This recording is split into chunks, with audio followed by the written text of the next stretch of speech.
ଦର୍ଶକ ବନ୍ଧୁ ନମସ୍କାର। ଆଜିର ବିଷୟ ଶିବ ପୁରାଣର ପ୍ରଥମ ଖଣ୍ଡ ସୃଷ୍ଟି ସର୍ଜନା ବିବରଣୀ। ଆଗକୁ ଆହୁରି ଭଲ ଭଲ ଭିଡ଼ିଓ ଦେଖିବାକୁ ପାଇବେ। ଯଦି ଆମ ୟୁଟ୍ୟୁବ୍ ଚ୍ୟାନେଲ୍ ସବସ୍କ୍ରାଇବ୍ କରିନାହାନ୍ତି ତେବେ ସବସ୍କ୍ରାଇବ୍ କରନ୍ତୁ ଏବଂ ଭିଡ଼ିଓଟି ଯଦି ଭଲ ଲାଗେ ଲାଇକ୍ ଓ ସେୟାର କରନ୍ତୁ। ଧନ୍ୟବାଦ। ଋଷିଗଣ ଆନନ୍ଦରେ ଗଦ ଗଦ ହୋଇ ଧାତାଙ୍କ ସୁତ ସନତ କୁମାରକୁ ଚାହିଁ ବୋଇଲେ ତୁମ୍ଭେ ଯେ ଅଟ ତିନି କୂଳ ଜ୍ଞାତା ଭୂତ ଭବିଷ୍ୟ ନିକଟ ଜାଣ ସବୁ କଥା। ଗୋଟିଏ କଥା ଶୁଣିବା ନିମନ୍ତେ ସମସ୍ତେ ବହୁତ ଦିନରୁ ବିଚାରୁଛୁ ହୃଦଗତି। କେଉଁପରି ଏହି ସୃଷ୍ଟି ଆରମ୍ଭ ହୋଇଲା, ପୂର୍ବ କେଉଁପରି ୟାର ଗତିବିଧି ଥିଲା, ତାହା ବିସ୍ତାରିଣ କୁହ ଆହେ ତପୀବର। ତବ ମୁଖରୁ ଶୁଣିଲେ ହୋଇବୁ ନିସ୍ତାର। ସନତ କୁମାର ବାଚ ଶୁଣ ଆହେ ଋଷିଗଣ ଦେଇ ମନ କର୍ଣ୍ଣ, କହିବି ବିସ୍ତାରି ସୃଷ୍ଟି ପ୍ରସଙ୍ଗ କଥନ। ପୂର୍ବେ ସଂସାର ଯେ ହୋଇଥିଲା ଅନ୍ଧକାର,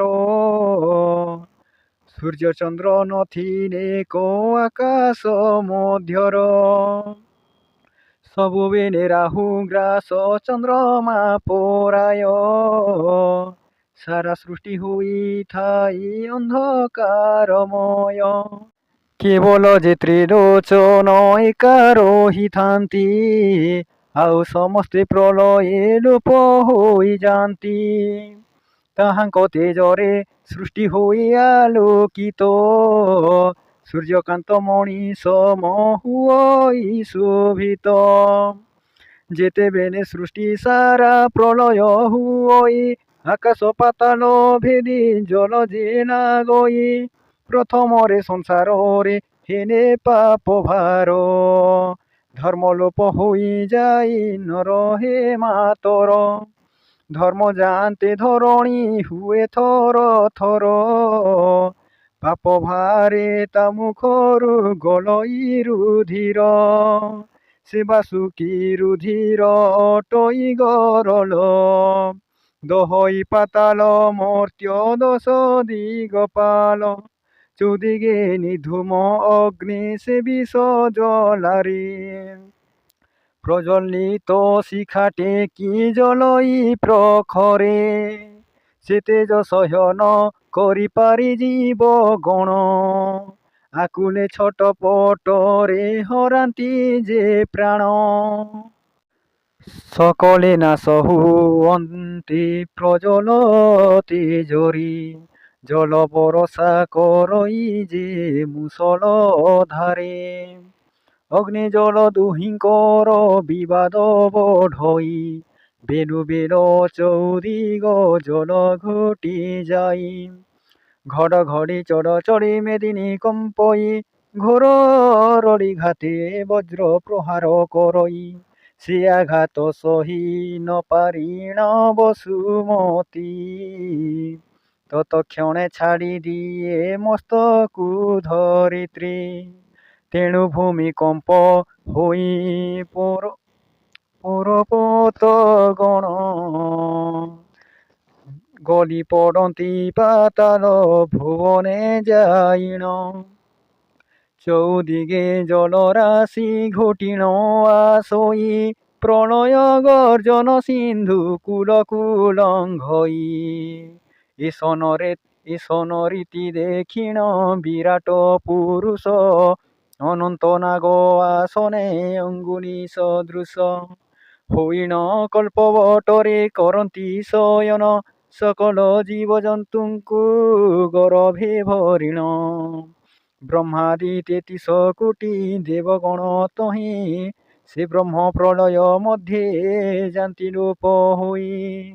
ଏକମାତ୍ର ସଦାଶିବ ବ୍ରହ୍ମେଳୟ କରି ପ୍ରଳୟ ଜଳ ନ ଲାଗେ ଅଙ୍ଗରେ ତାଙ୍କରି।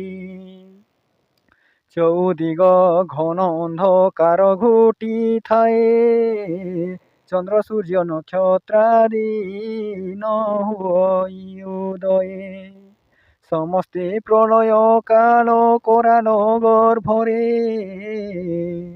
লীନ ହୋଇ ବିଶ୍ରାମନ୍ତି ବିରାଟ ଅଙ୍ଗରେ। ସେ ବିରାଟ ପୁରୁଷକୁ ମନରେ ସୁମରି ପ୍ରଳୟ ଜଲୁ ଶଙ୍କର ଥାନ୍ତି ଉଗୁରି। ଏହିପରି ଭାବେ ବହୁ କାଳ ଗଲା ବହି, ଚଉଦିଗେ ବ୍ରହ୍ମ ପ୍ରଳୟ ନ କମିଲା ତହିଁ।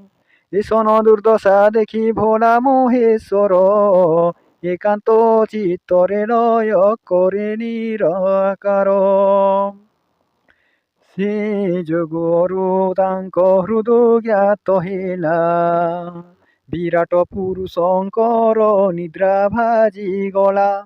ଶିବଙ୍କୁ ଉପାସକୁ ତହିଁ ଡକାଇ ବହନ, ମହାଶୂନ୍ୟ ବାସୀ ଶକ୍ତି କରିଲେ ପ୍ରଦାନ। ଶିବ ସଙ୍ଗତରେ ଶକ୍ତି ହୁଅନ୍ତେ ମିଳିତ, ସୃଷ୍ଟି ରଚିବାକୁ ତହୁଁ ହୋଇଲେ ଉଦ୍ୟତ। ଜ୍ଞାନ ପଞ୍ଚ ମହାଭୂତ କରିଲେ ଉତ୍ପନ୍ନ, ତହିଁରୁ ପ୍ରକୃତି ଗଣ ଜାତ ହେଲେ ପୁଣ। ଶବ୍ଦ ସ୍ପର୍ଶ ରୂପ ରସ ଗନ୍ଧ ପ୍ରକୃତିରୁ, ତାହାପରେ ପ୍ରାଣ ଜାତ ହୋଇଲା ତହିଁରୁ। ଆପାନ ସମାନ ବ୍ୟାନ ଉଦାନ ପରାଣ, ତାହାଙ୍କ ମଧ୍ୟରୁ ଜନ୍ମ ହେଲା ତ୍ରିଗୁଣ। ସତ୍ୱ ରଜ ତମ ନାମ ଅଟେ ଯେ ତ୍ରିଗୁଣ, ସୁର ମୁନି ବନ୍ଦ୍ୟ ବ୍ରହ୍ମା ବିଷ୍ଣୁ ମହେଶ୍ୱର।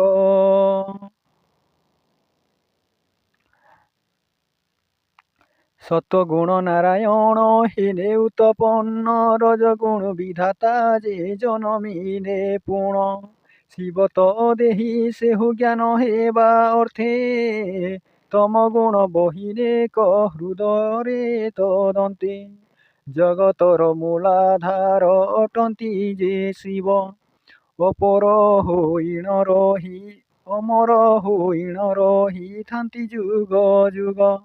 ବ୍ରହ୍ମା ବିଷ୍ଣୁ ବାର ବାର ଜନମ ଲଭନ୍ତି, ପ୍ରଳୟ ଜଳ ମଧ୍ୟରେ ଲୋପ ହୋଇଯାନ୍ତି।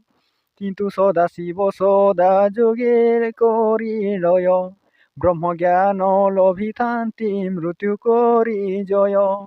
ଏକମାତ୍ର ରହନ୍ତି ସେ ହୋଇଣ ଅମର, ନୂତନ ସୃଷ୍ଟି ସର୍ଜାନ୍ତି ତହିଁ ଥର ଥର। ସବୁଠାରୁ ଶ୍ରେଷ୍ଠ ଦେବ ଅଟନ୍ତି ଶଙ୍କର, ତେଣୁ ମହାଦେବ ନାମ ଅଟେ ତାହାଙ୍କର। ବିକାର ଅତି ଦେହେ ନଥାଏ ତାଙ୍କଠାରେ, ନିର୍ବିକାର ବୋଲି ଭକ୍ତେ ବୋଲନ୍ତି ସଂସାରେ। ଭୂତ ଗଣଙ୍କୁ କରିଣ ଥିବାରୁ ଆୟତ, ତାହାଙ୍କର ଅନ୍ୟ ନାମ ଅଟେ ଭୂତନାଥ। ଧାତୁରା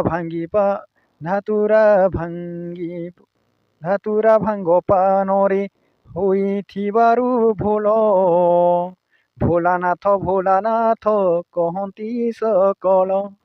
ଏହିପରି ଭାବେ ତାଙ୍କ ମହିମା ଅପାର, ମହାବଳଶାଳୀ ସେହୁ ସଂସାର ମଧ୍ୟର। ଶକ୍ତିକୁ ସର୍ବଦା ସେହୁ ବାନ୍ଧି ରଖିଥାନ୍ତି, ଶକ୍ତି ଯେ ତାଙ୍କର ମଣି ଅଟନ୍ତି ପାର୍ବତୀ।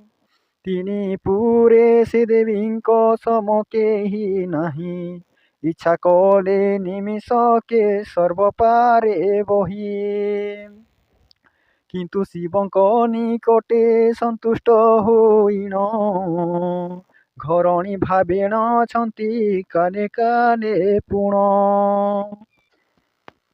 ଯେତେବେଳେ ଦୁଷ୍ଟ ଗଣ ଉତ୍ପାତ ହୁଅନ୍ତି, ସେ ସମୟେ ଶିବ ଶକ୍ତି ପ୍ରଦାନ କରନ୍ତି। ସବୁ ଯୁଗରେ ତାହାଙ୍କ ଶକ୍ତି ବଳରେ ଦଳନ ହୋଇଅଛନ୍ତି ଦାନବ ମହିରେ।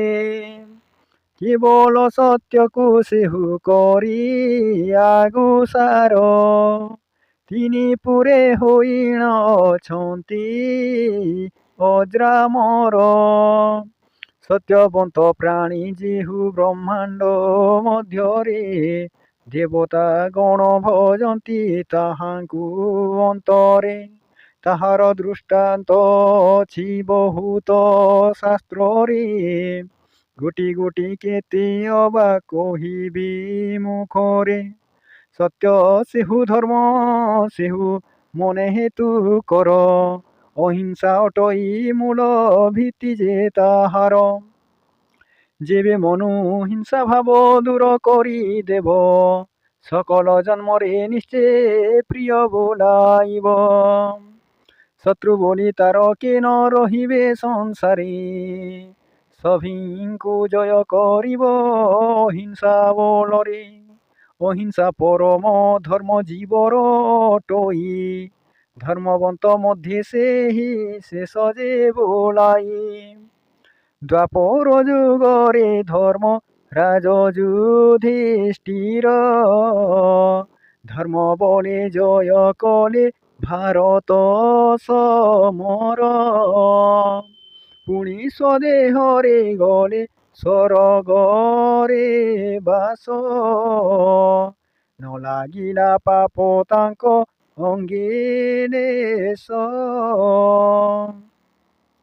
ତେଣୁ ସକଳ ଜନଙ୍କୁ କରି ନିବେଦନ, ସତ୍ୟ ନ୍ୟାୟ ପଥେ ସଦା କରନ୍ତୁ ଗମନ। ଯେହୁ ସତ୍ୟ ସେହୁ ଧର୍ମ ସେହି ନିରଞ୍ଜନ, ଏହା ମଧ୍ୟେ ତିଳେ ମାତ୍ର ନାହିଁ ଭିନ୍ନା ଭିନ୍ନ। ସେହି ସତ୍ୟ ପଥ ଆଶ୍ରେ କରି ତ୍ରିଲୋଚନ, ଯୁଗେ ଯୁଗେ ବସିଛନ୍ତି ଅମର ଆସନ। ସତ୍ୟବନ୍ତ ପ୍ରାଣୀ ପାଶେ ମୃତ୍ୟୁ ନ ଆସଇ, ଜଳ ପବନ ଅନଳ ତାରେ ନ କାଟଇ। ଏକନେ ଯୁଗରେ ଘରେ ଘରେ ପୁରେ ପୁରେ, ଘୋଟି ପାପ ରାଶି ଜନ ପକାଏ ନର୍କରେ। ଏଣୁ କ୍ଷୁଦ୍ର ଉପଦେଶ ମାନି ନ ମୋହର, ସତ୍ୟ ଶିବଙ୍କ ଆଶ୍ରୟ କର ସର୍ବନର। ସଦବୁଦ୍ଧି ସଦଜ୍ଞାନ ଦେବେ ସେ ବତାଇ, ଲୋଭ ମୋହ କାମ କ୍ରୋଧ ଆଣିବେ ହଟାଇ। ସବୁ ବେନେ ସୁମଙ୍ଗଳ କରିବେ ତୁମ୍ଭର, ମଙ୍ଗଳମୟ ଯାହାଙ୍କୁ ବୋଲନ୍ତି ସଂସାର। ଯେବେ କାର୍ଯ୍ୟ ସଦାଶିବ ନ ବଳଇ ଜନ, ନୁହଇ ଯେ ଶୁଭ କାର୍ଯ୍ୟ ମଧ୍ୟରେ ଗଣନ। ଶିବ ପାଦୋଦକ ଯେଉଁ ପରାଣ ନ ପାଏ, ଅପବିତ୍ର କାୟା ତାର ପବିତ୍ର ନ ହୁଏ। ସଂସାର ମୂଳ କରତା ଅଟନ୍ତି ଯେ ସେହି, ତାଙ୍କ ଅନୁଗ୍ରହେ ଆଜି ସର୍ବ ହୋଇଛଇଁ। ସେ ଦେବ ଭୟ ପାଦେ ସଦା ରଖି ମନ, ଅଧମ କ୍ଷେତ୍ର ମୋହନ କରଇ ରଚନ।